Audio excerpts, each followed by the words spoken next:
Welcome to our channel. Today we how to backup e-trade tax documents securely. Easy tutorial step by step clearly. Begin by logging into your e-trade account. Navigate to the Documents section in your account dashboard. Look for the tax documents you need to backup.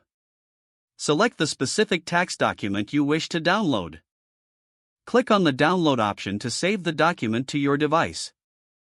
Ensure the file is saved in a secure location on your computer. Now, open a reliable cloud storage service. Log into your cloud storage account.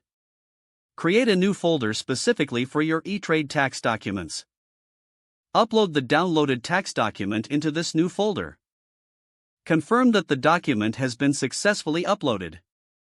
Consider encrypting the file for additional security. Use an encryption tool to securely encrypt the document. Ensure you remember the password used for encryption. If desired, backup your documents in a physical location as well. Use an external hard drive or USB flash drive for this purpose. Make sure this device is stored in a safe place. Regularly review and update your backup files as needed. This will ensure all your tax documents remain secure. If the page does not load, refresh the browser or try again in a private or incognito window.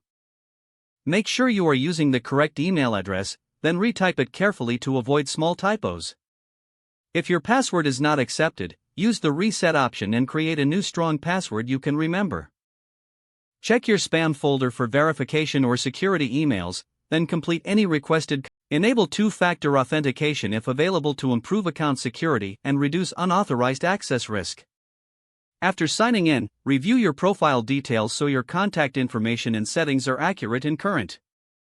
If you see an error message, note it down and try again after restarting your device and internet connection. Log out when you finish, especially on shared devices, to keep your account and payment information secure. If the page does not load, refresh the browser or try again in a private or incognito window. Don't forget to like this video and subscribe to our channel for more step-by-step tech guides.